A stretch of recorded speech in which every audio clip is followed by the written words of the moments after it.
얘가 당신 명절이랑 당신 생일을 퉁치자고 하네요. 뭐? 그게 무슨 말이야? 명절에 차례 지내고 만나는 걸로 당신 생일 잔치까지 한 걸로 치자는 말이죠. 너 엄마 아빠 생일에 돈 쓰고 시간 쓰는 게 그렇게 불편하고 부담스러워? 지난번에 하는 얘기 들었다? 누가 뭐 너희한테 돈 달라고 하니? 선물 달라고 해? 그냥 와서 밥 한두 끼 먹는데 그게 그렇게 힘들어? 그게 아니고요. 너희가 쓰는 돈도 돈이지만 우리가 쓰는 돈도 만만치 않아. 알게 모르게 돈이 얼마나 들어가는데. 그런데 우리가 너희 때문에 쓴 돈으로 부담스럽다고 하니. 이제 오지 마. 그럴 거면.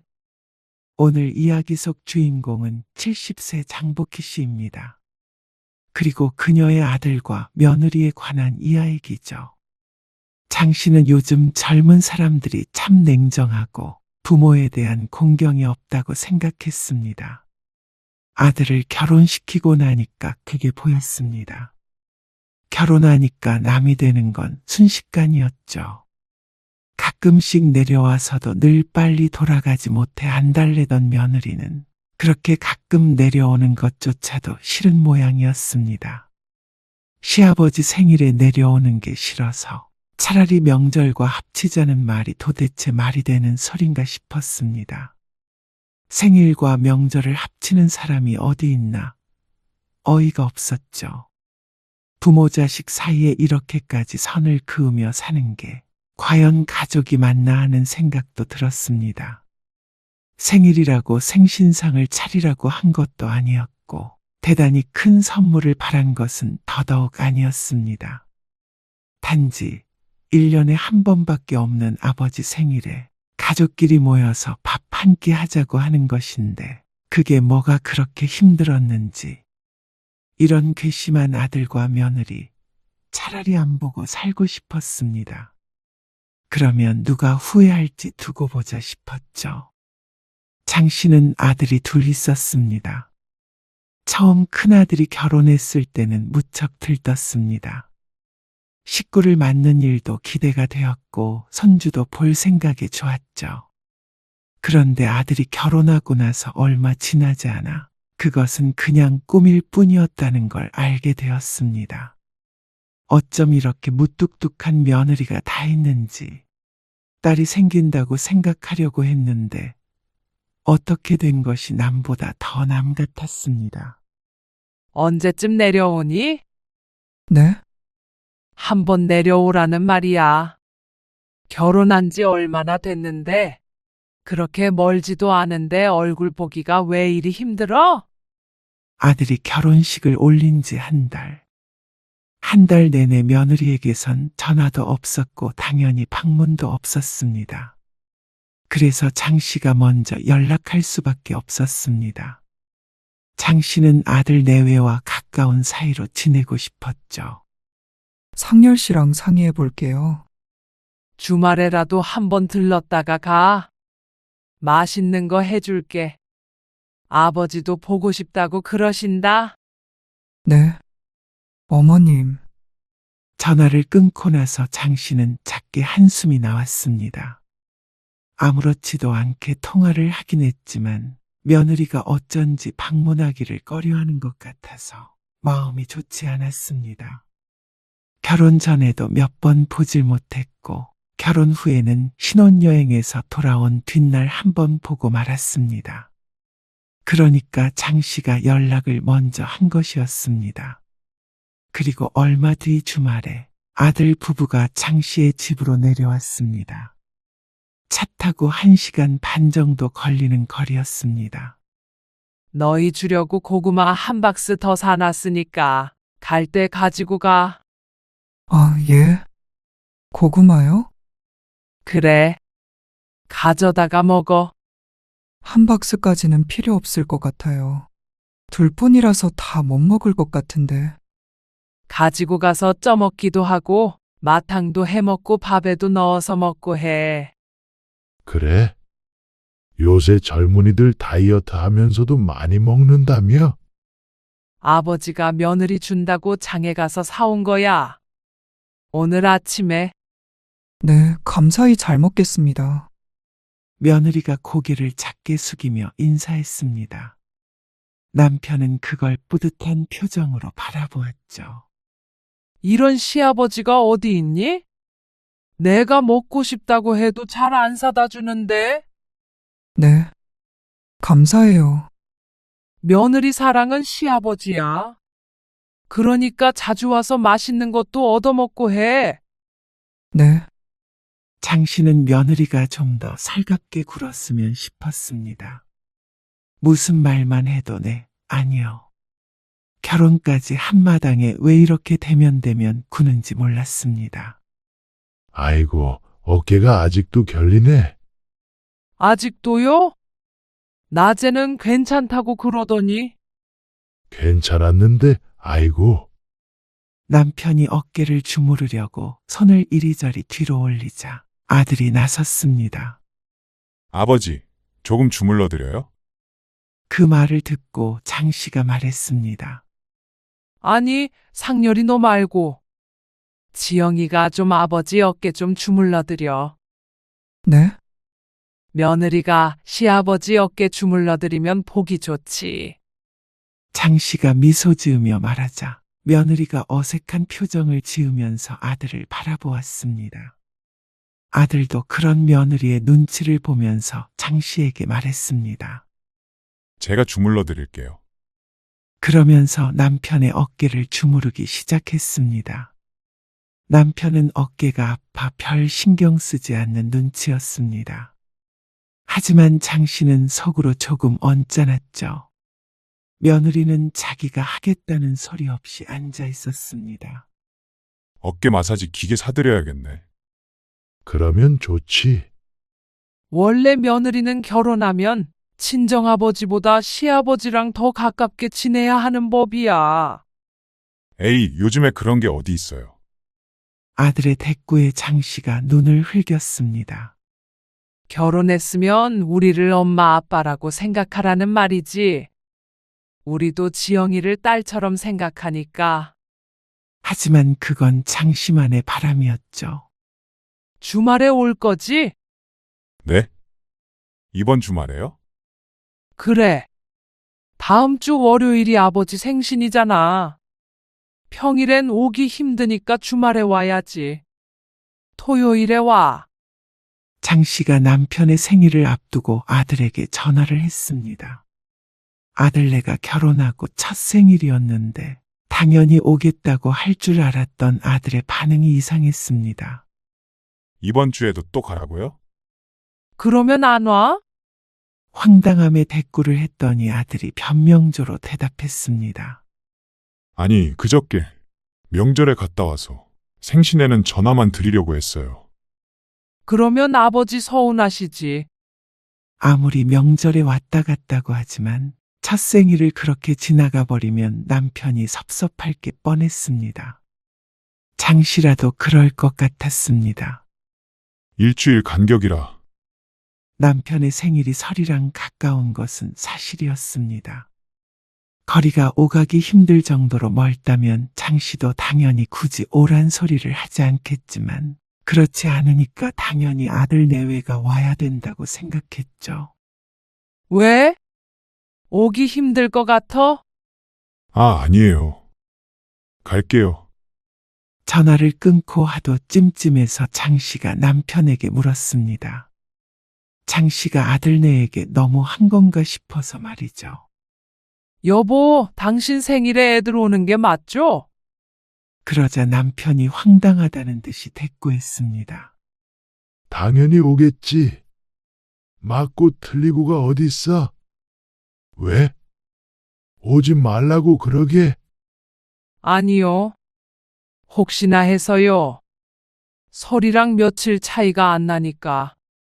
며느리도 생긴 마당에 가족끼리 화합도 할 겸 모이는 게 당연히 좋다고 생각했습니다. 그러지 않으면 사실상 만날 수 있는 날이 1년에 몇 번 되지 않았습니다. 명절 2번에 제사 1번, 그리고 장씨 부부의 생일, 어버이날이 전부였습니다. 6번인데 이 중에서 한 번이라도 빠지면 2달에 한 번꼴로도 못 보는 것이었죠. 그게 가족인가 싶었습니다. 며칠 전 자식들이 다 와서 하룻밤 자고 갔지만 그렇다고 그게 생일에 오지 않을 이유가 되진 않았습니다. 상훈이 너도 올 거지? 아버지 생신에요? 가야죠. 회사 근처에서 혼자 살고 있는 작은 아들은 당연히 오겠다고 했습니다. 마찬가지로 며칠 전에 왔다 갔는데도 불구하고 말이죠. 물론 장씨 부부의 집과는 더 가까이 살았지만 그래도 결혼 안 한 아들이 더 낫다 싶었습니다. 며느리의 입김인지 뭔지 큰아들의 말투가 영 시원찮았기 때문이었죠. 뭐 필요한 거 있으세요? 가는 길에 사갈게요. 토요일 아침 큰아들에게서 전화가 왔습니다. 사올 건 없고, 잡채할 거니까 당면 사오고, 네. 당면이면 돼요? 시금치도 없는 것 같네. 소고기랑, 그리고 소주도 사와. 소주요. 생신인데 한잔 하시겠지? 아, 네. 알겠어요. 넉넉하게 사와. 남편은 점심 약속이 있다며 잠시 외출했고 장씨는 혼자 집에 있었습니다. 작은 아들은 저녁 시간에 맞춰서 도착한다고 하니까 장씨 혼자 쉬고 있었죠. 큰아들네가 생각보다 일찍 왔습니다. 오후 2시쯤 왔는데 양손에는 비닐봉지가 한가득이었습니다. 뭘 이렇게 많이 사왔어? 사오라고 하는 것만 사오지? 과일도 좀 사왔어요. 내용물을 꺼내보니까 소고기도 부위별로 사왔고 과일도 3종류였습니다. 돈을 꽤나 썼을 것 같았습니다.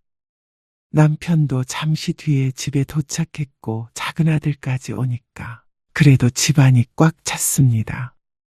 여기에다가 손주들까지 있으면 금상첨화일 것 같았죠. 음식 준비하자. 네. 어머님, 장씨는 이야기를 나누는 남자들을 뒤로하고 며느리를 불러 부엌으로 들어왔습니다. 아버지 생신엔 음식 많이는 안 할 거야. 명절에 남은 음식들이 많아가지고. 그것들 데워서 먹어야 돼. 네. 미역국은 아침에 먹은 거 있거든. 그거 다시 데워서 먹고. 갈비찜이랑 잡채랑 아버지 좋아하시는 홍어무침 이렇게 할 거거든. 재료 손질 좀 해. 네. 며느리는 요리를 많이 안 해본 것인지 뭐든 서툴렀습니다. 결혼 전에 부모님과 함께 살았다더니 칼질도 많이 안 해본 티가 났죠. 요즘 사람들이 다 그렇겠거니 생각해서 타박할 마음은 들지 않았습니다. 서툰 것이 앞으로 배워나가면 될 문제였으니까 말이죠. 이렇게 종종 내려와서 같이 밥 준비도 하고 그러면 좋지. 음식도 배우고. 상렬이 걔가 입맛이 은근히 까다로워서 미원친 것도 잘 안 먹거든. 내가 올 때마다 요리 몇 가지 알려줄게. 아, 네. 밥 잘 챙겨 먹어야 해. 맞벌이 하느라 힘든 건 알지만 다른 건 몰라도 밥은 꼭 제때에 먹고. 네. 그렇게 할게요. 추석 음식이 너무 많이 남아서 버려야 하나 고민했거든. 너희 오니까 잘 됐다. 오늘 내일 먹고 가면 되겠어. 전도 냉동해 놨거든. 아, 내일이요? 그래. 자고 가야지. 기왕 이렇게 된 거 잘 됐다 싶었습니다. 며느리까지 있으니 명절 음식을 넉넉하게 했는데 바로 남편의 생일이니까 끝까지 다 먹어치울 수 있으니까 말이죠. 그렇게 장씨는 큰아들 부부와 작은아들도 하루 머물게 했습니다. 술까지 마시니까 당연히 운전해서 올라갈 수는 없었고 다음날 일요일 아침 일찍 밥을 먹고 떠났습니다. 그렇게 설을 보낸 후 일주일 뒤 자식들을 한 번씩 더 보았습니다. 작은 아들도 결혼을 하고 손주들이 여럿 생긴 뒤에도 마찬가지였습니다. 그렇게 시간이 흘렀죠. 왔니? 네. 잘 지내셨어요? 잘 지내는지 안 지내는지 궁금하긴 했니? 생전 연락도 없다가 오랜만에 명절에 와서 잘 지냈느냐고 물어보는 것이 마음에 차지 않았습니다. 지난번 제사 때 보고 근 2달 만이었습니다. 손녀딸도 보고 싶다고 자주 좀 오라고 해도 말을 듣지 않았습니다. 네. 그리고 결혼한 지 10년이 지났는데도 며느리는 여전했습니다. 어떻게 보면 장 씨의 아들보다도 무뚝뚝했죠. 애교 있는 며느리를 원했었지만 그러질 못했습니다. 반면에 작은 며느리는 좀 달랐습니다. 어머님, 저희 왔어요. 더 빨리 오고 싶었는데 애들 때문에 정신이 하나도 없었어요. 대신 저희 뭐 사왔는지 보실래요? 작은 며느리가 장 씨에게 팔짱을 끼면서 살갑게 말을 했습니다. 그러니까 장 씨의 입가에도 미소가 번졌습니다. 아버님, 요새 너무 추워서 잠바 하나 사왔어요. 지난번에 보니까 소매 쪽이 달았더라고요. 어이구, 그래. 안 그래도 두꺼운 거 뭐라도 좀 사야 되나 싶었는데. 고맙다. 큰 며느리는 옆에서 뚱한 표정으로 있었죠. 너는 가서 아버지 과일 좀 깎아드리고 있어. 우리 둘이 전 부치고 있을 테니까. 장 씨가 둘째 며느리에게 과일을 들려주며 말했습니다. 그러고는 큰 며느리를 돌아보며 말했습니다. 전 부치게 준비해라. 네. 아무래도 음식은 큰 며느리가 낫긴 나았습니다. 그래도 결혼한 지 좀 더 됐고 나이도 더 있으니까 그럴 수밖에 없었죠. 작게 한숨 소리가 나는 듯해서 뒤돌아보니까 큰 며느리의 표정이 좋지 않았습니다. 자기만 일을 시킨다고 불만이 있는 것인지 뭔지는 몰라도 불편해하는 듯한 모습에 장 씨도 덩달아 불편해졌습니다. 애들도 먹게 넉넉하게 부쳐. 작년에도 많이 남아서 조금 줄이면 어떨까요? 남긴 뭐가 남니? 아버지 생신 때 다 먹었잖아. 너무 많이 남아서 어쩔 수 없이 먹은 거라.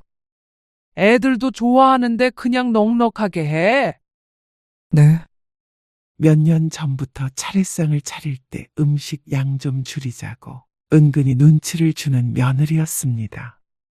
하지만 식구가 늘었는데 음식을 줄이는 건 말이 안 된다고 생각했습니다. 넉넉하게 하고 생일 때까지 푸짐하게 먹으면 좋았죠. 작은 며느리도 나중에 합류해서 같이 차례 음식을 준비했습니다. 나머지는 내일 아침에 하면 되니까 저녁상 차리자. 부엌은 오후 내내 정신없이 바빴습니다. 그래도 며느리가 둘이나 있어서 다행이었습니다. 아들 둘을 낳길 천만다행이라고 생각했습니다. 딸 둘이었다면 늘 장씨 혼자 이 많은 음식을 준비해야 했으니 말이죠. 다 같이 둘러앉아 먹는 저녁을 준비하는 것도 일이었습니다. 큰아들네 아이 하나와 작은아들네 둘까지 합치면 총 9명이었습니다. 북적거릴만 했죠. 그런데 다음날 아침에 차례를 지내고 아침밥을 먹는데 큰 며느리가 갑자기 작은 방에 들어가더니 웬 종이백을 들고 나왔습니다. 저 아버님. 생신 선물이에요. 생신 선물을 왜 벌써 드려? 아직 일주일 남은 생일인데 벌써부터 생일 선물을 왜 가져왔나 싶었습니다. 다음 주에 올 때 가지고 와도 충분한데 말이죠. 그런데 며느리가 민망한 표정으로 조심스럽게 말했습니다. 실은 제가 다음 주말에 회사에 출근해야 하거든요. 중요한 프로젝트가 있어서요. 이번 주말에는 못 올 것 같아요. 뭐? 못 온다고? 네. 아니, 무슨 주말에 회사를 가니? 저도 빼보려고 노력을 했는데 도저히 안 될 것 같아요. 죄송해요. 그러자 남편이 언짢은 기색을 보이며 헛기침을 했습니다. 얘 아무리 그래도 아버지 생신에 안 오는 아들이 어디 있어? 아니요. 어머님, 저만 못 올 거고요. 지아랑 지아 아빠는 올 거예요. 그나마 아들이 온다고 하니까 다행스럽게 생각해야 할지. 하지만 그런 며느리가 이해가 가지 않았습니다. 생전 주말에 회사에 출근한다는 소리를 들어본 적이 없었는데 왜 하필이면 시부모 생일에 출근을 해야 한다는 건지. 탐탁지 않은 기색을 보이니까 아들이 끼어들어 말했습니다. 저랑 지아는 올 거예요. 지아 엄마가 아버지 생신에 못 온다고. 죄송하다고 선물 산다고 신경 많이 썼어요. 선물이 뭐 중요하냐? 누가 선물 받고 싶어서 모이냐? 아니요. 그런 뜻이 아니고요. 됐다. 그냥 오지 마라. 나이 들어서 생일 챙기는 것도 주책이지. 아버님, 그런 게 아니라 그러자 남편이 헛기침을 몇 번 했습니다. 말을 그만하라는 것이었죠. 장 씨도 며느리에게 눈치를 줬습니다. 지금 뭐라고 한들 남편의 화가 풀릴 것 같지는 않았습니다. 장 씨도 서운한데 남편은 오죽하겠나 싶었죠. 식사 자리는 분위기가 어색해졌습니다. 아버님, 대신 저희가 오잖아요. 그나마 작은 며느리가 있어서 다시 서로 얘기를 나눴죠. 장 씨는 밥상을 치우면서 큰 며느리에게 넌지시 말했습니다.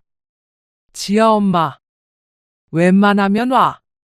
생신이 1년에 몇 번이나 된다고 그래. 잠은 안 자더라도 와서 밤에 가면 되잖아. 저도 그러고 싶은데 토요일이랑 일요일 다 출근을 해야 해서요. 아마 다다음 주도 그렇게 될 것 같아요. 세상에 그런 회사가 어디 있나 싶었습니다. 두 아들도 그렇고 작은 며느리도 그렇게 쉬는 날도 없이 회사에 출근했다는 소리는 들어본 적이 없었습니다. 장 씨는 눈을 가늘게 뜨고 며느리를 쳐다보았습니다. 며느리가 올 때마다 뚱한 것이 설마 오기 싫어서 일어나 싶었죠. 하지만 며느리는 억울한 표정이었습니다. 아버지가 너무 속상해 하시잖아. 회사 안 가면 안 되는 거야? 다음 주만 빠진다고 뭐 설마 자르기야 하겠어? 어머님, 그건 힘들죠. 회사인데. 장 씨는 한숨을 쉬고 말았습니다. 이렇게까지 말했는데도 안 된다고 하니 참 매정하기 짝이 없었습니다. 하지만 정말 회사 일이라면 마음대로 빠질 수도 없긴 할 것이었습니다. 서운한 마음이 드는 한편 그래도 며느리의 사정을 이해하려고 노력했습니다. 하지만 남편은 여전히 기분이 안 좋은지 일찍 들어가서 잠자리에 들었습니다. 그러자 술자리도 흐지부지해졌죠. 장 씨는 자다가 잠에서 깼습니다. 오래 잔 것 같았는데 시간을 확인해 보니까 2시간 정도밖에 안 흐른 것 같았습니다. 물이라도 한 잔 마시려고 방을 나섰습니다. 그런데 큰아들네가 자는 작은 방에 불빛이 들어와 있는 것이 보였습니다. 아직도 안 자나 싶어서 다가갔더니 둘이 나누는 대화 소리가 들렸죠.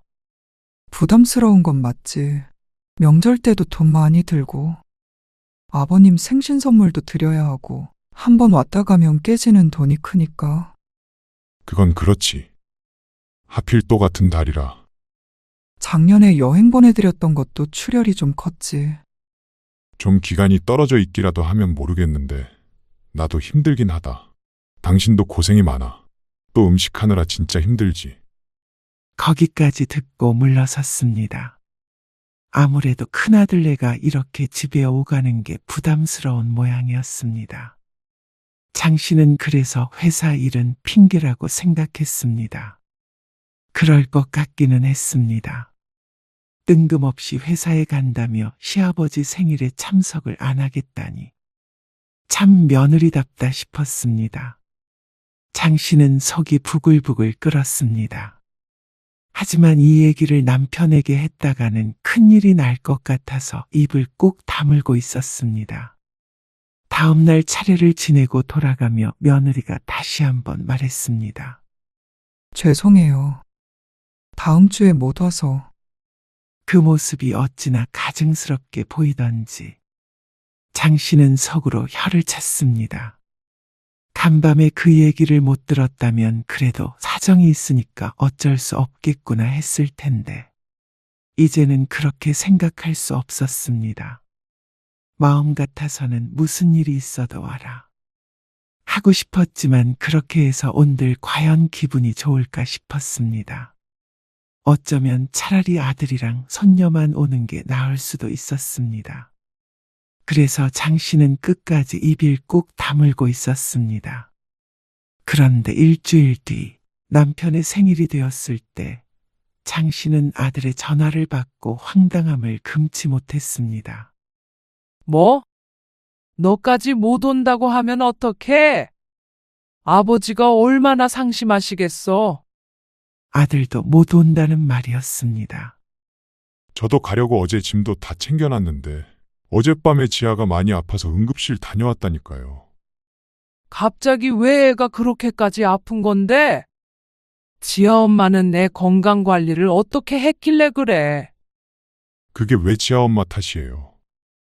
애가 아픈데 지아 엄마는 애 아픈데도 출근해야 해서 지금 속이 말이 아니에요. 혹시나 전화해서 뭐라고 하지 마세요. 끝까지 출근했다는 말을 하는데 사실 장 씨도 이렇게까지 화를 내는 이유가 있었습니다. 장 씨도 손녀딸이 아픈 게 별게 아니라고 생각해서 이러는 게 아니었습니다.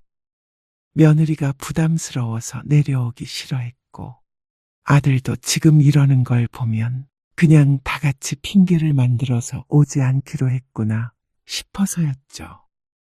잔말 말고 지아 데리고 내려와. 너희까지 안 오면 아버지 난리 나셔.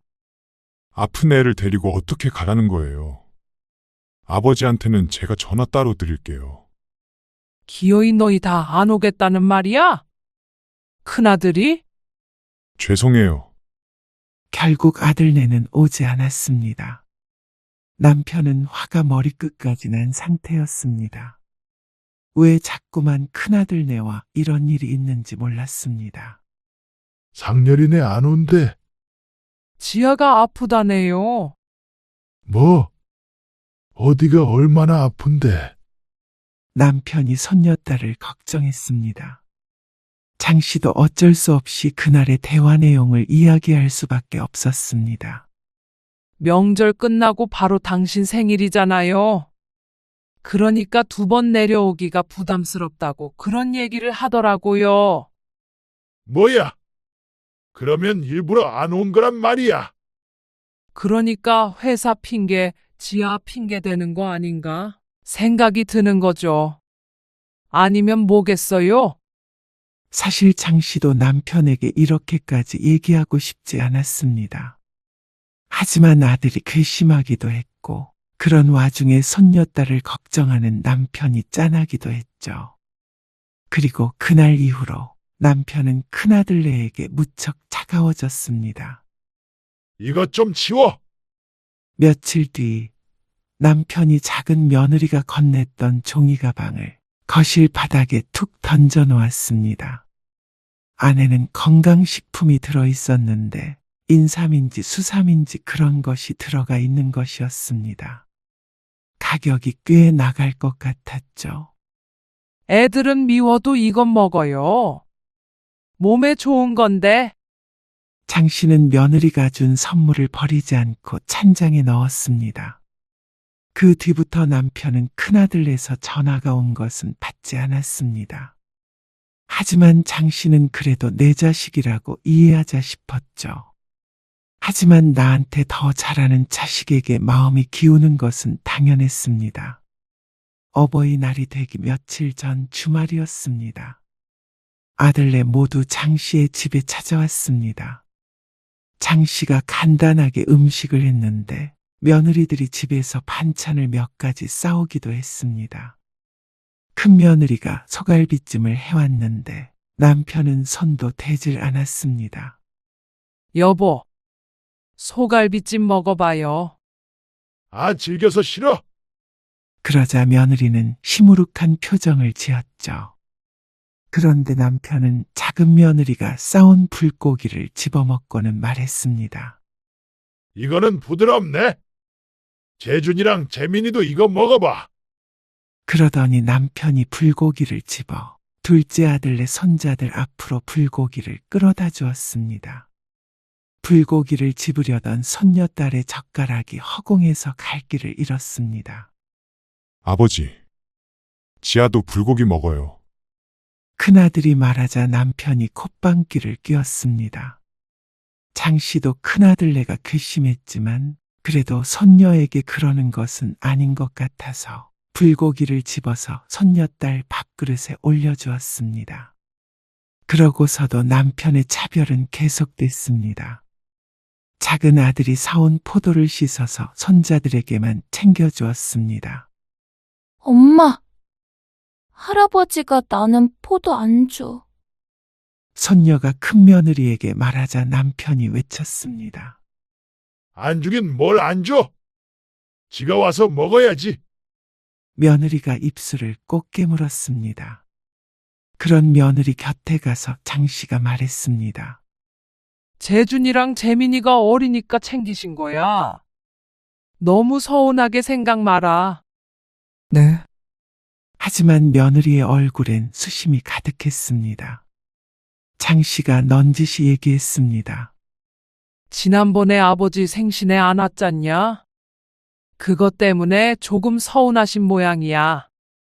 네가 가서 좀 애교도 부리고 살갑게 죄송하다고 해. 그러면 금방 풀리셔. 며느리가 시집 불편한 거 누가 모르겠냐? 나도 며느리였는데. 그렇다고 거짓말까지 해서 안 온 건 그건 어른들을 속인 거지. 네? 속이다니요. 속인 적 없어요. 너 그럼 진짜로 회사 다녀왔다는 거야? 네. 정말이죠. 그럼 그런 걸로 왜 거짓말을 해요? 지아는 정말로 응급실 다녀왔고? 네, 하지만 확인할 방법이 없었습니다. 당연히 며느리는 그랬다고 하겠죠. 이걸로 뭐 증거를 대봐라 할 수도 없는 노릇이고 며느리랑 이런 일로 신랑이 하고 있는 것 자체가 불편했습니다. 장씨라고 그때 섭섭하지 않았던 것이 아니었으니 말이죠.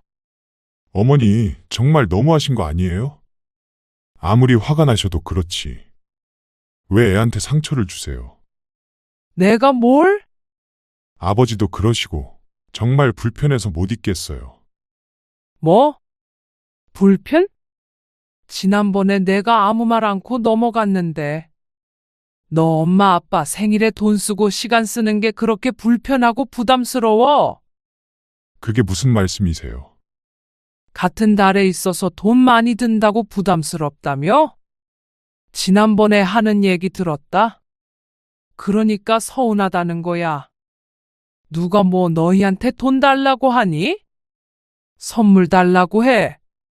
그냥 와서 밥 한두 끼 먹는데 그게 그렇게 힘들어? 그게 아니고요. 한 번 오면 그래도 어떻게 빈손으로 와요. 명절에도 용돈 드리고 생신에도 선물 드리거나 여행도 보내드리고 그래서 한 말이었죠. 싫어서가 아니고요. 빠듯하게 지내고 있으니까요. 아들이 하는 변명이 귀에 들어오지 않았습니다. 돈보다도 정성이라고 생각했으니 말이죠.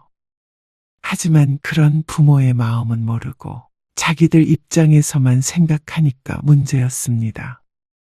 너희가 쓰는 돈도 돈이지만 우리가 쓰는 돈도 만만치 않아. 알게 모르게 돈이 얼마나 들어가는데. 그런데 우리가 너희 때문에 쓴 돈으로 부담스럽다고 하니? 아니요, 죄송해요. 아들이 그제서야 꼬리를 내렸습니다. 그렇게 싫으면 아버지 생신도 오지 말고 명절에도 오지 말던가 해. 그게 서로 기분 안 상하겠다. 아니에요. 지아 엄마는 그렇게 바쁘다며 오지 마. 오지 말라고 하자 오히려 아들은 오겠다고 난리였습니다. 장씨 부부의 기분이 상한 것 같으니까 그제서야 눈치를 보는 모양이었죠. 장씨는 모시기는 척 넘어갔습니다. 뒤시하기 한 것도 이대로 묻을 생각이었습니다. 자식 이기는 부모가 없으니 말이죠. 다음번부터는 큰아들네 부부도 열심히 가족 행사에 참석을 했습니다. 며느리도 나름대로 노력하는 게 보였죠. 그러니까 남편도 서서히 마음의 문을 여는 듯 보였습니다. 그런데 지난해 추석에 문제가 터졌죠. 어머니, 어떻게 하죠? 애들 엄마가 쓰러져서 병원에 왔는데 임신을 한 상태였대요. 뭐? 임신? 첫째가 7살이고 둘째가 5살이었습니다. 그런데 셋째가 생긴 것이었습니다. 그것도 임신 초기도 아니고 벌써 5개월이라고 했습니다. 그동안 입덧도 없어서 모르고 있었다는 말에 황당한 기분이 들었습니다. 어떻게 그 정도가 될 때까지 몰랐는지. 하지만 쓰러지기까지 했다는데 심각한 문제는 맞았습니다. 그래서 명절에 못 내려갈 것 같아요. 그냥 몸이 아픈 게 아니라 아이까지 가졌다고 하는데 어떻게 내려오라고 할 수 있을까요? 제가 옆에 있어야 해서 애들도 못 갈 것 같은데 괜찮으세요? 어쩔 수가 없지. 그래서 추석에는 큰아들네만 오게 되었습니다. 그런데 죄다 환자들만 있는 것인지 큰며느리 얼굴이 무척 초췌해 보였습니다. 지아 엄마는 얼굴이 왜 그래? 아, 요새 몸이 좀 안 좋아서요. 뭐? 어디가 어떻게 안 좋은데? 기운도 없고 그래요. 병원에는 가봤어? 네. 근데 괜찮대요. 잠을 많이 자고 밥을 많이 먹고 해. 오늘은 더 부지런히 해야겠다. 작은 애 안 와서 일손이 부족해. 네, 큰며느리가 기운 없이 대답했습니다. 장씨는 바쁘게 움직였습니다. 작은 아들네가 없으니까 음식은 좀 덜 해도 되겠지만 차례 지낼 음식의 가지수가 줄어드는 게 아니었으니 말이죠. 그런데 큰며느리는 영 비실비실했습니다. 좀 기운 차려서 하면 안 되니? 이걸 나 혼자서 할 수는 없잖아. 얼른 하고 나서 그러고 쉬어. 네, 어머니, 제가 좀 도울게요. 아나가 있어. 아버지만 두고 오면 어떡해? 그러자 아들이 머뭇머뭇 며느리를 바라보았습니다. 둘이 눈빛을 주고받는 듯한 느낌이 들었지만 장씨는 모른 척 했습니다. 아들이 부엌을 나갔고 장씨는 며느리를 쳐다보았습니다. 그러자 한숨 쉬는 며느리가 보였습니다. 역시나 좀 잘하나 싶었더니 원래 성격이 어디 가나 싶었습니다. 며느리가 한숨을 쉬고 죽상을 하고 있자 장씨도 기운이 빠지는 것 같았죠. 며느리는 음식을 다 하고 나서 저녁 식사도 건너뛰었습니다. 그게 꼭 시위하는 것 같아서 못마땅했는데 남편도 조금 화가 난 것 같았습니다. 아무리 그래도 명절에 와서 밥은 다 같이 먹어야지. 피곤하다고 방에 들어 누워있는 며느리가 어디 있어? 죄송해요. 지아 엄마가 몸이 많이 안 좋아요. 회사에 병가 낸 적도 있었어요. 하지만 장씨는 속으로 다른 생각을 했습니다. 회사에 병가를 내서 빠질 수 있는 거면 예전에 남편 생일 때는 왜 그렇게 우겨서 오질 않았는지. 작은 아들네가 없으니까 명절이지만 집이 조용했습니다. 아프다고 드러누워있는 며느리와 무뚝뚝한 아들, 휴대폰만 보고 있는 손녀딸. 명절이 명절 같지가 않았습니다. 그런데 큰며느리는 집에 돌아가서 크게 알았다고 했습니다. 아무래도 혼자서 음식 준비하고 그러느라 힘들었나 봐요. 혼자 하니? 나도 했는데 나는 멀쩡하다. 하지만 그리고 얼마 뒤에 무슨 기능 저하증인지 뭔지 하는 병이라는 진단을 받았다고 했습니다. 그게 뭐야? 호르몬 수치 때문에 그러는 건데요. 면역이 떨어져서 계속 몸이 안 좋은 거예요. 아, 그래? 네. 빈혈도 좀 있고요. 아니, 뭘 했길래 그런 병에 걸려? 그냥 회사 일도 바쁘고 지아 키우느라 정신도 없고. 뭐 복합적이죠. 하지만 수술을 해야 하거나 고칠 수 없는 그런 불치병이 아니라길래 장 씨의 걱정은 짧았습니다. 하지만 가끔 볼 때마다 며느리의 얼굴이 수척해 보였습니다. 무슨 수치는 조금 회복이 되었다고 하는데 여전히 몸이 안 좋아 보였죠. 그리고 설이 다가왔습니다. 작은 며느리는 산딸이 몇 주 남았는데 유산기가 있다고 병원에 입원했습니다. 그러니까 이번 설에도 큰아들네만 오게 된 것이었습니다. 그리고 남편의 생일에도 마찬가지일 수밖에 없었습니다. 왔니? 네. 잘 지내셨어요. 그래. 장 씨는 홀쭉해진 며느리를 보고 깜짝 놀랐습니다. 지난번에 봤을 때보다도 말라 보였습니다. 병색이 보이는 것은 아니었지만 그래도 비실비실해 보이기는 했습니다. 살이 왜 이렇게 빠졌어? 아, 입맛이 없어서 조금 먹다 보니까요. 밥 잘 먹으라고 했잖아. 장 씨는 혀를 찼습니다. 어디 특별한 부위에 통증이 있는 것이 아니라고 했는데 조금 힘이 없어 보이기는 했습니다.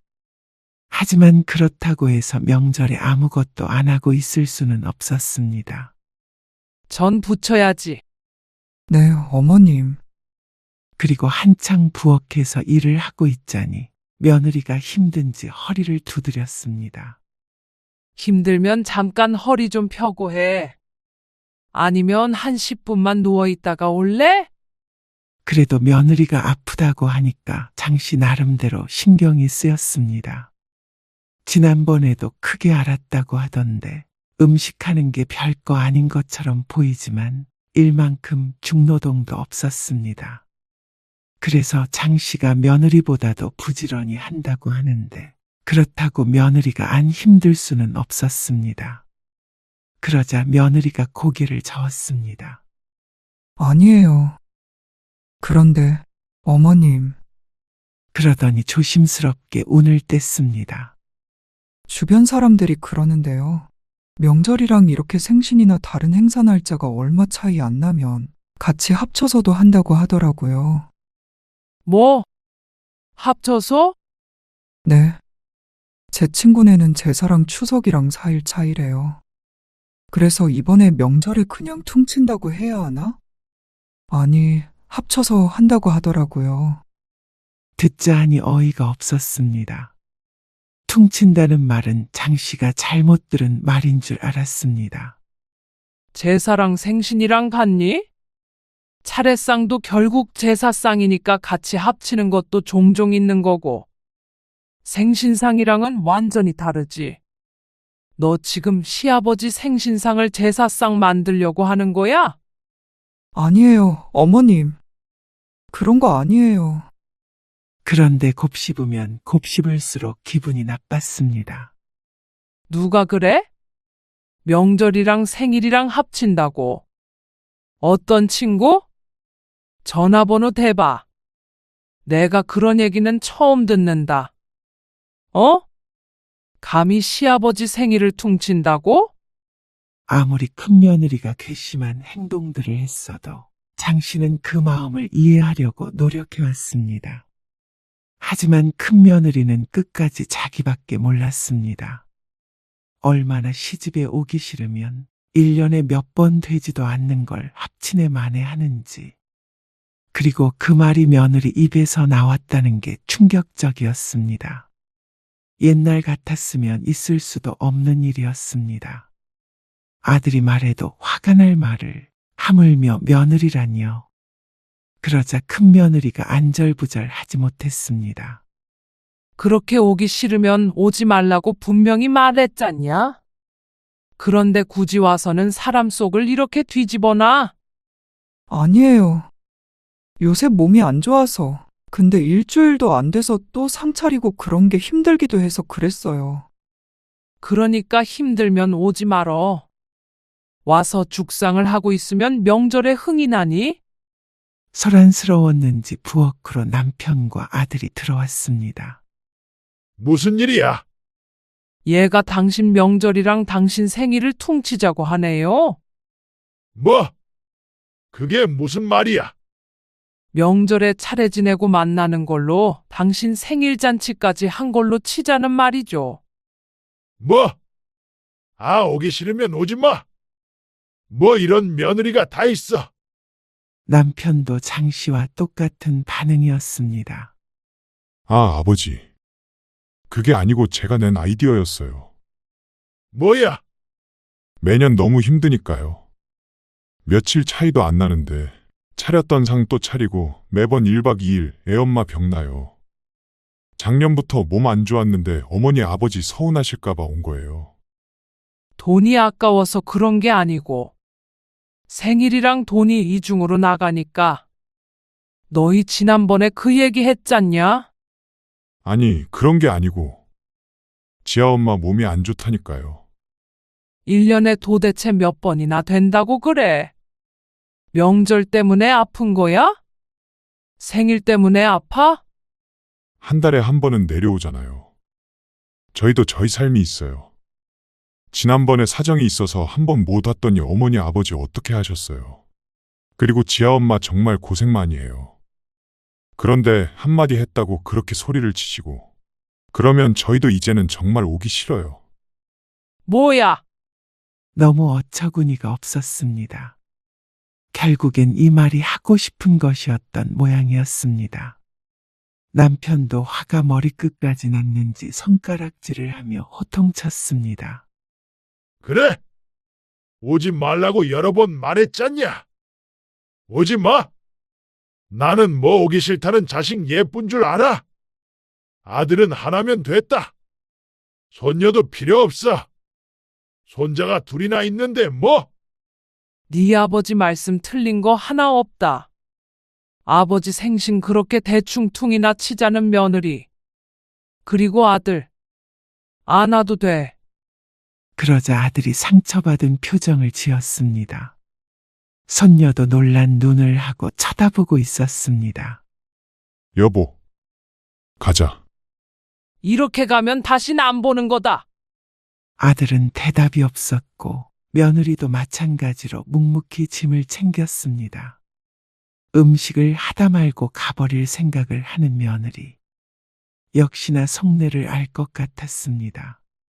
아들을 어떻게 구워 삶았는지는 몰라도 참으로 대단한 며느리였죠. 배웅도 하지 마. 장씨 부부는 아들네 가는 걸 들여다보지 않았고 아들네는 그렇게 떠났습니다. 그리고 정막이 흘렀습니다. 남편은 상심이 커 보였고 장씨도 마찬가지였습니다. 장씨는 혼자서 부엌에서 고생하며 음식을 하는데 큰 며느리가 너무 원망스러웠습니다.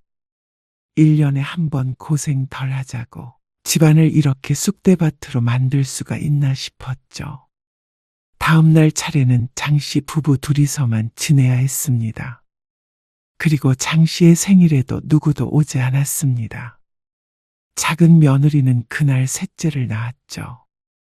그래도 불행 중 다행이었습니다. 손녀가 이제 안 오겠지만 새로운 손녀딸이 생겼으니 말이죠. 하지만 가슴 한켠에 구멍이 뚫린 듯 했습니다. 자다가도 문득 깨서 아들을 원망했죠. 아들은 그 뒤로 연락이 없었습니다. 작은 아들에게는 출산을 축하한다고 전화를 했다던데 장씨 부부에게는 한 번도 없었죠. 그리고 어버이날에도 마찬가지였습니다. 그러던 어느 날이었습니다. 혹시 저희 셋째 좀 봐주실 수 있으세요? 작은 아들이 물었습니다. 하지만 무리한 부탁이었습니다. 듣자마자 아이고 소리가 절로 나왔습니다. 장씨가 이제 칠순이었습니다. 이 나이에 아이를 보다가는 분명히 골병이 날 것이었습니다. 하지만 이제 애가 셋이기 때문에 오래 일을 쉴 수 없다는 작은 며느리. 하지만 그런다고 들어줄 수 있는 부탁이 아니었죠. 미안하다. 가끔은 봐줄 수 있어도 어떻게 매일 봐주겠니? 어떻게든 키워봐라. 애는 금방 크잖아. 어머니가 안 봐주시면 저희 힘들어서 그래요. 1년만, 아니 6개월만 제발 부탁드려요. 아이고, 안 되는 걸 어떻게 하냐. 그러게 셋째는 뭐하러 낳았어? 그럴 나이냐? 너희가 거절하는 마음도 편하지 않았습니다. 하지만 남편도 이건 거절을 해야 한다고 난리였습니다. 큰애를 봐주는 것도 아니고 돌도 안 된 아이들을 어떻게 볼까요? 그런데 한 달 뒤, 장씨 부부는 청천벽력 같은 말을 들었습니다. 저희 이사해요. 뭐? 갑자기 어디로? 처가 옆으로요. 처가면 어디라는 거야? 제주도? 네. 다음 달에 재준이 엄마가 애들 데리고 먼저 내려갈 거예요. 장모님이 애들 봐주신대요. 그러면 직장은? 재준이 엄마는 거기에 이모부님 회사에 다니기로 했고요. 저도 그쪽으로 이직 알아보고 있어요. 뭐? 제주도에서 산다고 그럼? 그게 말이 돼? 제주도가 장난도 아니고 무슨 갑자기 이사를 간다는 말인지 몰랐습니다. 하지만 아들이 대답했습니다. 방법이 없는데 어떻게 해요, 그럼? 근데 장모님이 봐주신다니까 어쩔 수 없죠. 사람을 쓰면 되잖아. 그 정도 여유가 어디 있어요. 다행히 긍정적인 회사가 몇 군데 있어서 이직은 금방 될 것 같아요. 회사가 그렇게 쉽게 바꿀 수 있는 것인지 장 씨는 처음 알았습니다. 자세한 사항은 몰랐습니다. 하지만 어쨌거나 중요한 건 아들네가 먼 곳으로 가버린다는 것이었습니다. 어머니 아버지 입장도 이해는 가요. 연세가 있으시니까. 그런데 그렇게 단칼에 거절당하니까 좀 서운했어요. 그래서 간다는 거야? 애 셋 키우면서 살려고 가는 거죠. 그리고 이제 명절엔 설이나 추석 때 한 번만 갈게요. 뭐야? 매번 비행기 타고 갈 수는 없잖아요.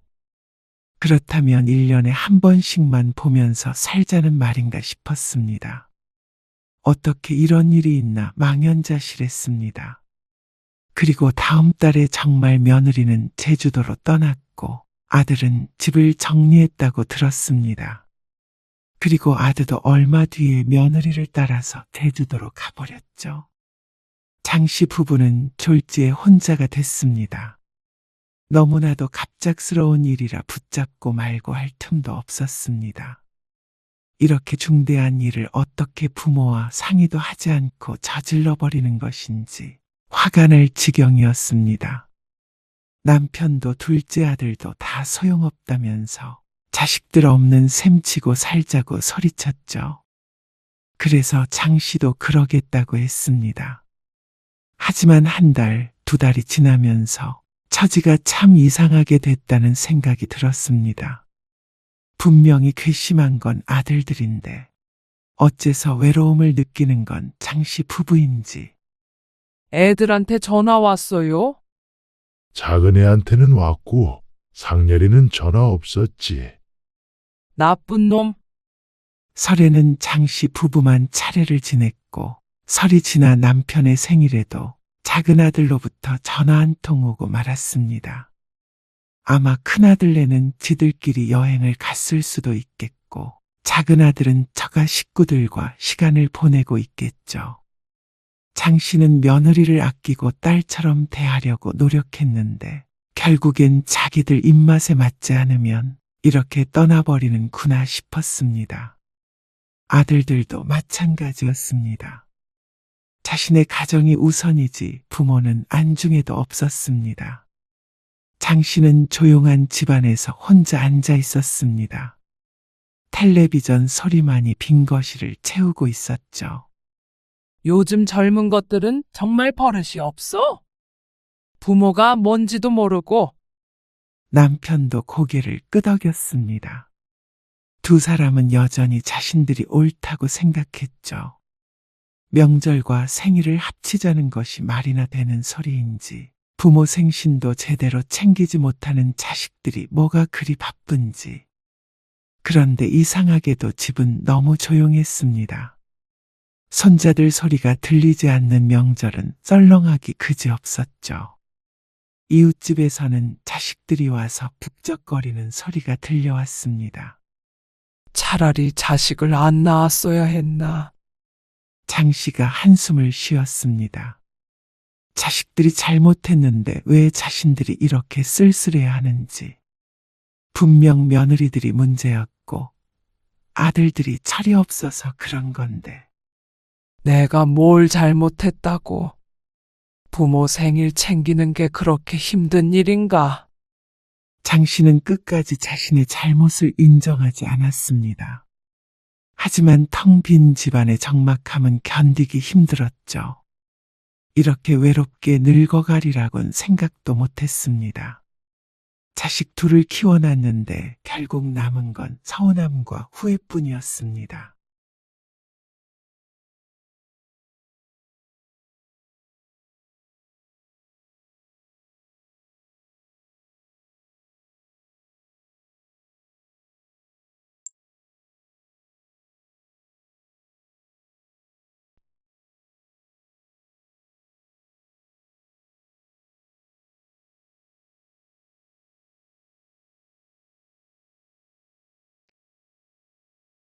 가져가신 김치 다시 주세요. 나한테 없어. 나는 몰라. 아니, 그게 말이 돼요? 나한테 없다니까 그러네. 어머니가 가져가셨는데 어떻게 몰라요? 아, 다 나눠줬어. 뭐라고요? 형님한테 주셨어요? 용선이 6통 주고, 한 통은 춘자 주고, 또 한 통은 건너집 주고, 또 한 통은 작은 집 갖다 줬지. 여태 그러면 어머니 안 드시고 그렇게 여기저기 나눠주신 거예요?